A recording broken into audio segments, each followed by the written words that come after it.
nós estamos pregando nestes últimos domingos sobre os meios de graça. Estamos falando do primeiro meio de graça, que é a palavra de Deus. E num tempo, irmãos, muito oportuno para a nossa vida, diante de tantos ensinamentos errôneos que nós temos ouvido e visto, de tantas igrejas que têm se manifestado, às vezes de forma diferente com o evangelho que o Senhor Jesus nos trouxe, que a palavra de Deus está aí escrita em nossas mãos. Então eu queria convidar você para abrir a palavra de Deus na epístola de Hebreus, e cremos que foi Paulo que escreveu, não temos prova, mas a maioria dos comentaristas colocam Paulo como autor dessa carta, mas sabemos que provavelmente foi um dos apóstolos. Então no capítulo 4, abra sua Bíblia, o versículo 12 e 13, nós vamos fazer essa leitura, dando continuidade aí, e concluindo hoje essa parte dessa mensagem. Nós começamos pregando em Deuteronômio, e com esses dois textos que nós estamos terminando de expor. Então a palavra de Deus diz assim: porque a palavra de Deus é viva e eficaz, e mais cortante do que qualquer espada de dois gumes, e penetra até o ponto de dividir alma e espírito, juntas e medulas, e é apta para discernir os pensamentos e propósitos do coração. E não há criatura que não seja manifesta na sua presença. Pelo contrário, todas as coisas estão descobertas e patentes aos olhos daquele a quem temos de prestar contas. Amém? Eu quero convidar você a curvar sua cabeça mais uma vez. Nós vamos orar ao Senhor. Nosso Deus querido, nós já lemos a Tua palavra, já oramos, cantamos, louvamos, mas a Tua palavra agora, Senhor, foi lida. Ó Espírito Santo de Deus, nós queremos que o Senhor fale conosco, que o Senhor nos endireite, que o Senhor abra a nossa mente, abra o nosso coração, Senhor, para ouvir a Tua voz. Nós queremos te pedir, ó Espírito Santo, que Tu nos abra a mente, o entendimento, Senhor, para entender que esta palavra é a palavra do Senhor, e que é uma palavra que veio como revelação Tua, como manual da igreja, do crente, para podermos andar nos Teus caminhos e te conhecer a Tua redenção.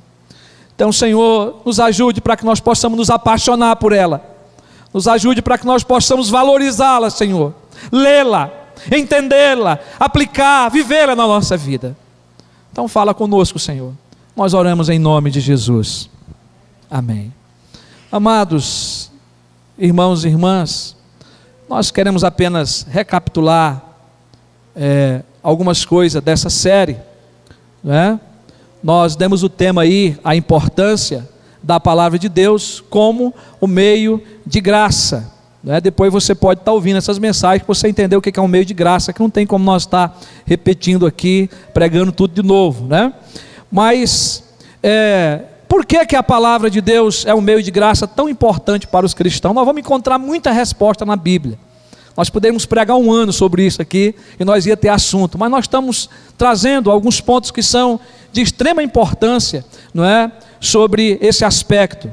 Então, primeiramente, nós vimos que essa palavra ela é importante porque ela não é para nós cristãos coisa vã, ela é a nossa vida. E essa palavra ela foi dada lá nos primórdios, lá no início, por Moisés ao povo de Deus. Nós vimos também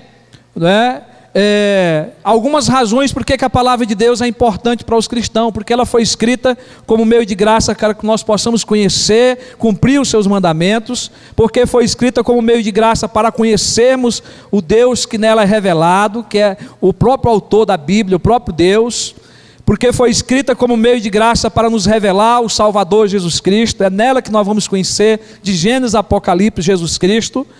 Não é? Outra razão, porque foi escrita como meio de graça para ser um instrumento de Deus para a cura interior. Não é? Nós encontramos na palavra de Deus que a palavra de Deus é que cura, é que transforma a nossa vida.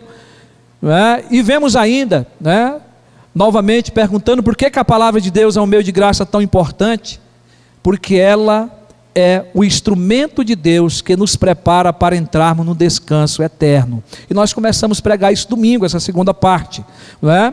E nós vimos aí, perguntamos, né, por que ela é um instrumento de Deus que nos prepara para o descanso eterno. E aí nós podemos tirar 6 motivos que a palavra de Deus nos diz aí em Hebreus. Primeiro, o motivo é que ela é divina. Essa palavra não é de homens.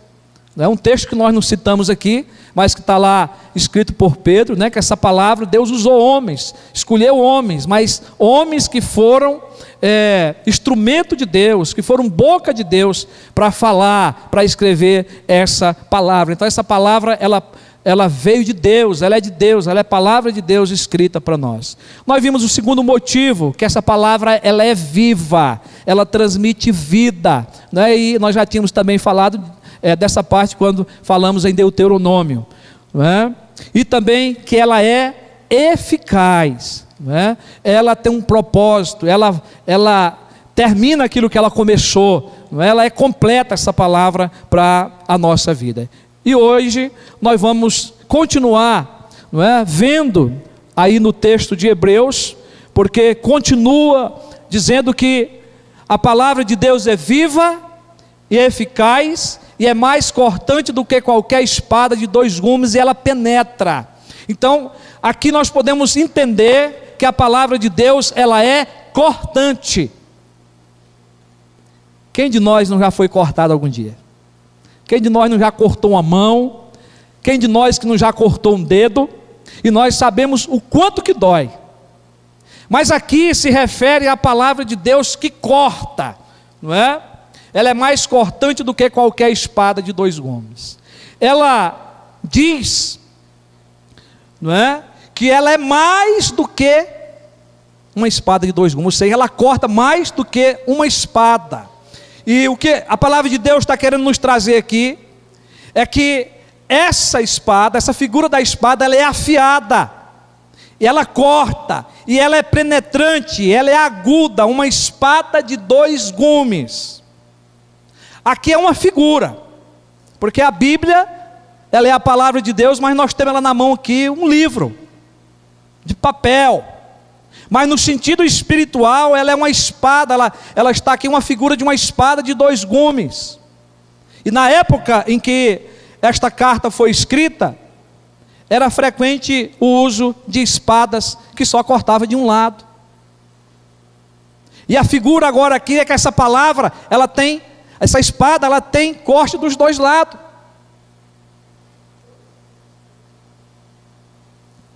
Corta em primeiro o pastor que está pregando, e corta depois você que está ouvindo. Mas corta onde? Dentro de nós. O apóstolo Paulo é que usa essa figura da palavra de Deus como espada do Espírito, essa figura da espada, lá em Efésios 6,17.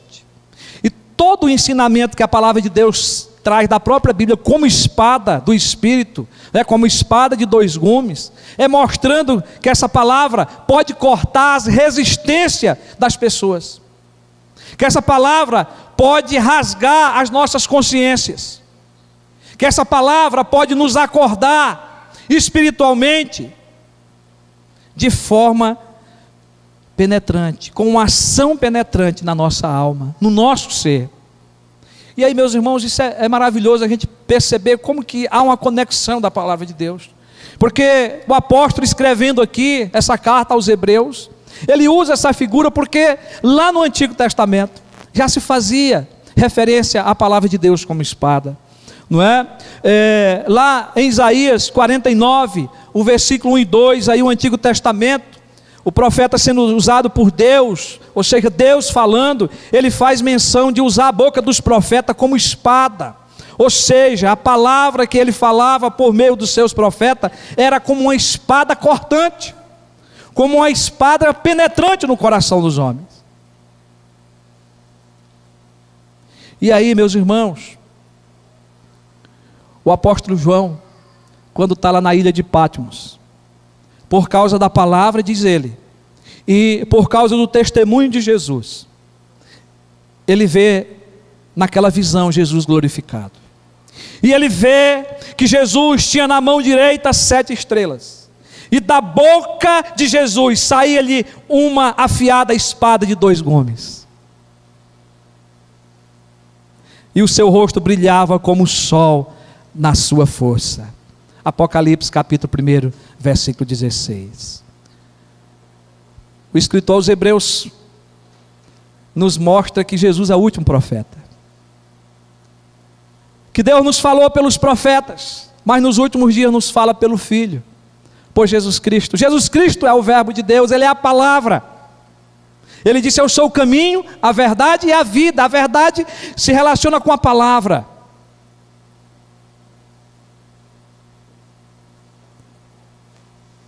Ele é essa espada afiada. Ele é a boca de Deus. E quando a palavra é pregada, quando o seu evangelho é ensinado, Jesus, Ele transforma a nossa vida. Ainda em Apocalipse 2,16, nos diz sobre a igreja de Pérgamo: portanto, arrepende-te, e se não, Jesus está dizendo isso, venho a ti sem demora, e contra eles pelejarei com a espada da minha boca. Palavra de Jesus. Então, meus irmãos, tudo o que acontece na nossa vida, no íntimo do nosso ser, tudo o que precisa ser mudado, tudo o que precisa ser checado, é pela palavra de Deus, é pela palavra de Cristo. Por isso que nós temos que conhecer a palavra de Deus, por isso que nós temos que lê-la, porque é ela que vai nos cortar. O grande aprendizado que podemos extrair desse ensinamento é que a palavra, sendo cortante e penetrante, ela traz à luz os nossos pecados. E os motivos mais tenebrosos do nosso subconsciente, ela pode trazer à tona. Ela pode revelar, ela pode cortar, ela pode desfazer. Esse poder a palavra de Deus tem. Uma espada de 2 gumes, que é cortante, ela penetra no mais profundo do nosso ser. E é por isso que a palavra de Deus vai continuar aqui no versículo 12, dizendo que ela é uma espada cortante que penetra até o ponto de dividir alma e espírito, juntas e medulas. E aqui nós podemos aprender que ela é discriminadora. Embora que essas palavras tenham relação uma com a outra, o ensinamento tem relação um com o outro, mas ela é discriminadora ao ponto de dividir, de apontar. Ela tem o poder de discriminar, de perceber as diferenças que há na nossa vida. A frase dividir alma e espírito, juntas e medulas, ela não foi escrita aqui, meus queridos irmãos, uma nota teológica aí para vocês entenderem, para provar que o ser humano tem uma divisão tripla no corpo, né? Corpo, alma e espírito. Mas todo o contexto aqui da palavra de Deus trata do poder que a palavra de Deus tem de penetrar no íntimo do ser humano. O entendimento que nós devemos ter aqui é que a palavra de Deus coloca à prova a vida terrena do homem e da mulher, a vida terrena de todo ser humano. É isto que acontece até o mais profundo do ser humano. O poder que ela tem de penetrar, o poder que ela tem, não é, de fazer esse acerto dentro de nós. Ela tem o poder de examinar a alma de qualquer pessoa. Ela tem o poder de sondar os nossos pensamentos. Ela tem o poder de sondar a nossa vontade.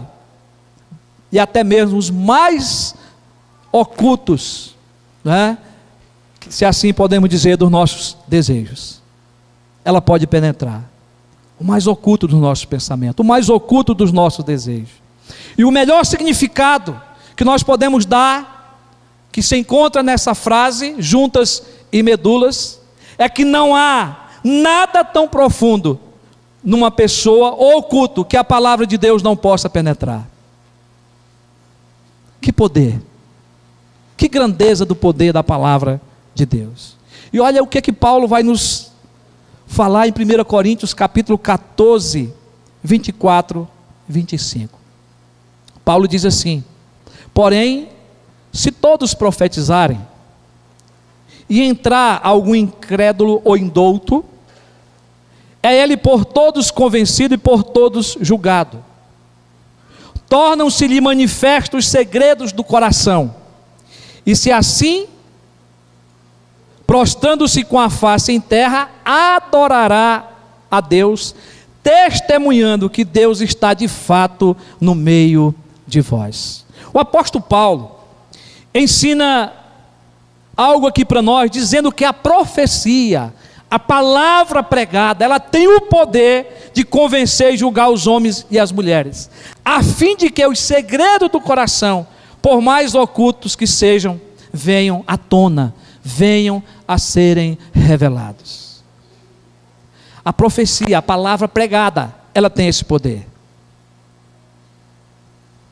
Lá em Jeremias, capítulo 16 e 17, bem antes de Paulo escrever essa carta, bem antes da epístola aos Hebreus ser escrita, lá no capítulo 16, o versículo 17, vai dizer o seguinte: porque os meus olhos estão sobre todos os seus caminhos, olhos de Deus, ninguém esconde diante de mim, nem se encobre a sua iniquidade aos meus olhos. Nós estamos, na verdade, despidos diante de Deus. Deus nos vê por completo. Deus é o mais profundo da nossa alma. Deus nos conhece por completo. Essa palavra de Deus nos coloca, não é, diante de Deus, despidos. Nós não temos como nos esconder da presença de Deus. Por isso nós temos que conhecer essa palavra. Temos que lê-la. Temos que aplicar ela no nosso coração. Mas o texto da palavra de Deus continua dizendo que a palavra de Deus é viva e eficaz e mais cortante do que qualquer espada de 2 gumes, e penetra ao ponto de dividir alma e espírito, juntas e medulas, e diz que ela é apta para discernir os pensamentos e propósitos do coração. Eu quero primeiramente lembrar você que lá em Jeremias, no capítulo 17, vai dizer que o nosso coração é enganoso e desesperadamente corrupto, corrupto, desesperadamente enganoso, sempre às vezes eu troco, não é? Mas a verdade é que o nosso coração é mau. Nós não conhecemos a nós mesmos. Só quem nos conhece por completo é Deus. Deus conhece você. E só através da palavra de Deus é que nós podemos nos tornar pessoas diferentes, pessoas transformadas. Porque é a palavra de Deus que vai fazer, não é? Essa reviravolta dentro de nós, de mudar, de transformar a nossa vida. Então ela é apta para discernir os pensamentos e propósitos do coração. Aqui está registrado, meus irmãos, nesse texto, um pensamento hebraico, de que o coração representa a pessoa inteira, a sua motivação interior. Ou seja, os hebreus eles entendiam que o coração era o centro de todas as coisas. Os pensamentos são a parte emocional do ser humano. É a parte que governa os nossos sentimentos, nossos instintos, as nossas paixões. Os propósitos do coração compreendem todo o nosso intelecto e a nossa vontade.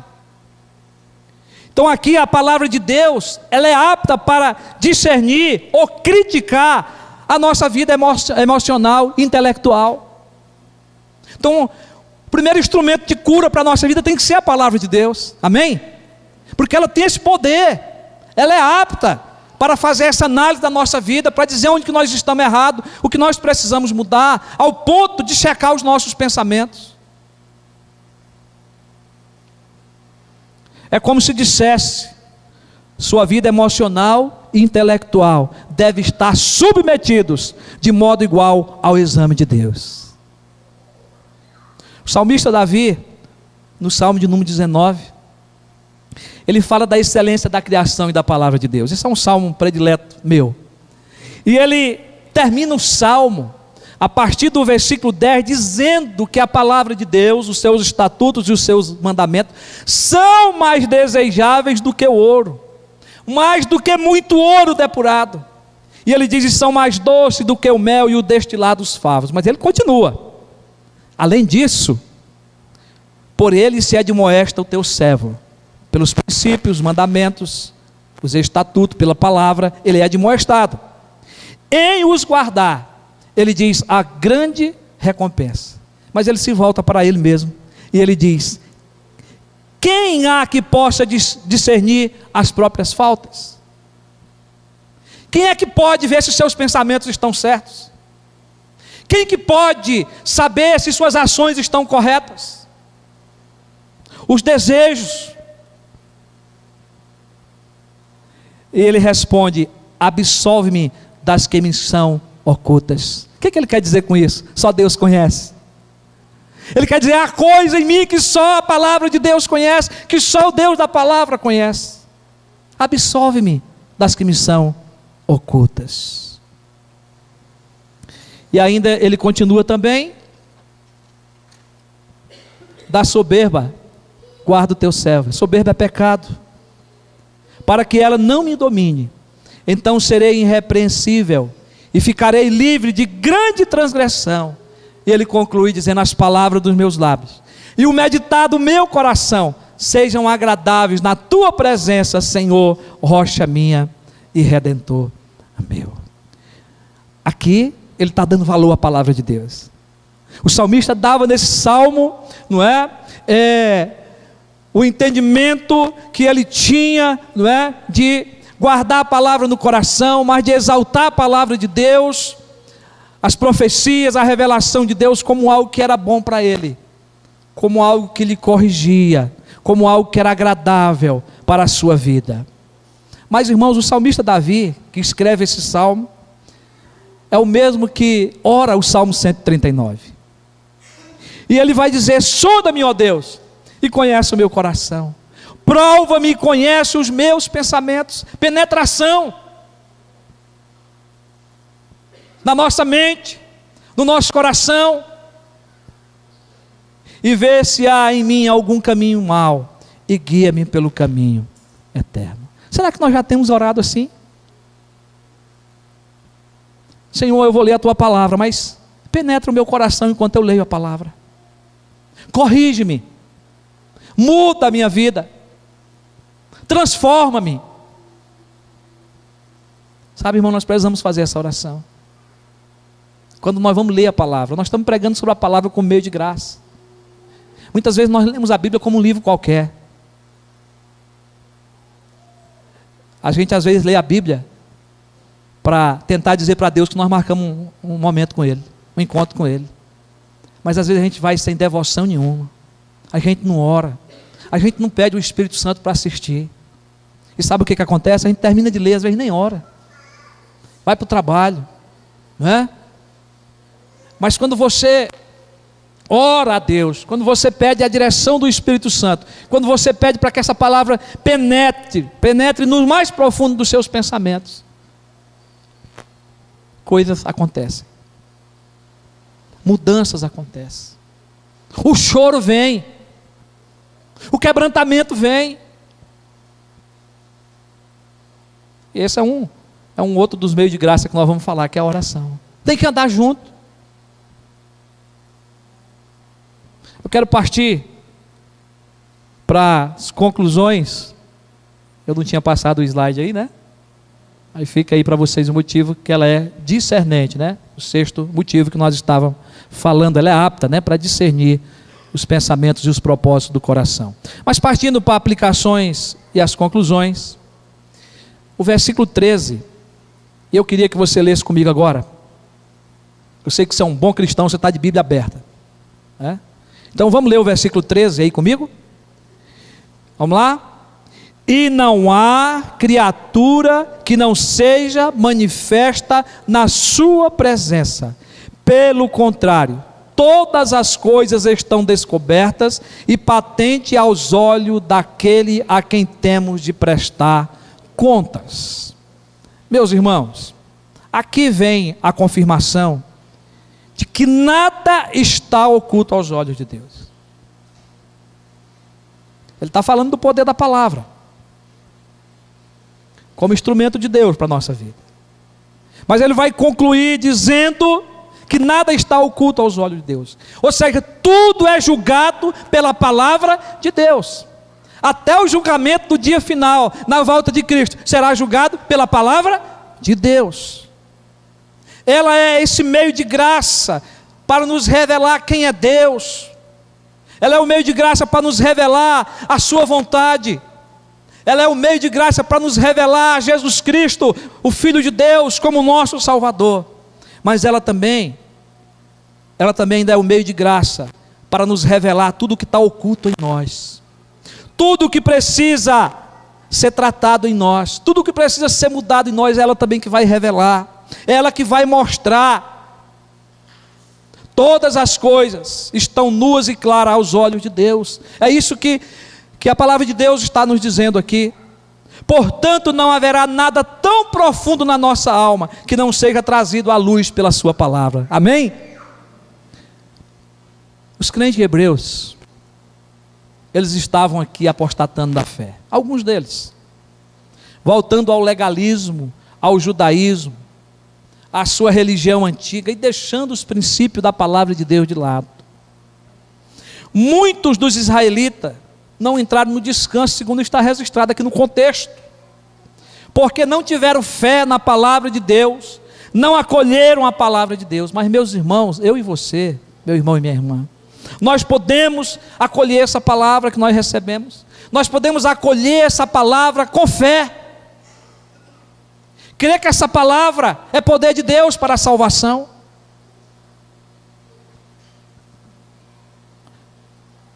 Nós aprendemos que essa palavra não é para nós cristãos coisa vã, e sim a nossa vida. Ela é o instrumento de Deus que nos prepara para entrarmos no descanso eterno, na vida eterna com o Senhor. Aprendemos que ela é divina, aprendemos que ela é viva, aprendemos que ela é eficaz, aprendemos que ela é cortante, aprendemos que ela é discriminadora e aprendemos que ela é discernente, porque ela discerne. Ela é apta para discernir. Mas meus irmãos e minhas irmãs, muitos hoje que se julgam crentes, ainda estão buscando experiências espirituais fora da palavra de Deus. Quantas pessoas nos nossos dias têm se desviado da palavra de Deus, buscando ouvir revelações ou adivinhações do futuro, voltando às práticas do paganismo e do ocultismo. Pessoas que se dizem evangélicas, que precisam de uma nova revelação. Hoje há também aqueles que estão voltando ao judaísmo. Isso começou de alguns anos para cá. Pessoas carregando a arca dentro da igreja para um casamento. Pessoas querendo voltar aos rituais do Antigo Testamento. E eu agora lá no congresso em São Paulo vi um pastor falando que em determinado país aí estão sacrificando animais de novo.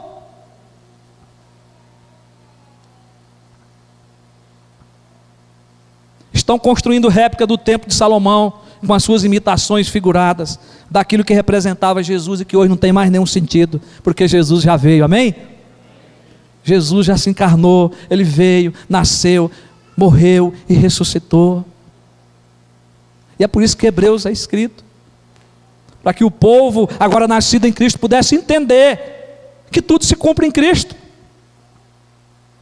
Como que o diabo é astuto e mau, meus irmãos.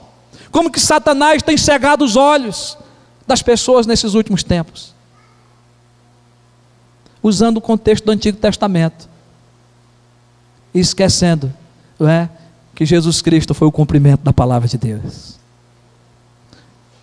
Meu querido irmão e minha querida irmã, eu quero concluir dizendo para você que nós não podemos nos desviar da verdade. A palavra de Deus é o meio de graça, onde aprendemos que a nossa salvação não é um fim em si mesma. Nós citamos isso aqui no início dessa série. Não é um fim em si mesmo, mas sim o início da vida cristã. A salvação pela graça que Cristo nos concedeu, que nós recebemos e da qual nos tornamos filhos de Deus, ela nos responsabiliza, preste atenção, ela nos responsabiliza de progredirmos em santificação. E santificação está ligado a conhecer a palavra, porque a palavra que nos santifica, amém? Foi Jesus que nos disse isso. É a palavra que nos santifica, até o dia que Deus vai consumar todas as coisas, até o dia que Deus vai dizer: esse está preparado. Ou Ele leva você pela morte, ou pelo grande dia da sua volta, que cremos que vai acontecer logo. Ele voltará, Ele virá, e então, meu irmão, minha irmã, nós descansaremos com Ele na eternidade, porque o contexto está falando desse descanso. Mas até isso acontecer, até esse dia chegar, você precisa ler a palavra, você precisa obedecer a palavra, você precisa seguir a palavra de Deus. Eu não acredito que você venha aqui no domingo só por causa do louvor. Eu não acredito que você venha aqui só para cantar a Deus, para agradecer a Deus. Isso é muito importante. Mas nós, quando nos reunimos com prazer e alegria, porque nós sabemos que a palavra de Deus é pregada, e ela alimenta o nosso coração, e ela nos renova, ela nos dá o sentido da vida, de sair daqui, começar a segunda-feira dizendo: olha, a palavra de Deus me conhece quando eu a leio, ela penetra no meu coração, ela muda a minha vida. Então eu vou começar a segunda-feira lendo a palavra, eu vou começar a segunda-feira ouvindo a voz de Deus. O que o Senhor tem para mim, Senhor, para o dia de hoje? O que o Senhor tem para mim para essa semana? E eu vou andar segundo os princípios daquilo que ela vai me ensinar. Senhor, me santifica através da palavra, para que eu fuja dos pecados rotineiros, para que eu possa estar mais aos teus pés, para que eu possa estar mais sendo um adorador, mas para que eu possa também transmitir que a palavra que teve poder de transformar a minha vida, pode transformar também no meu próximo. Que Deus nos abençoe.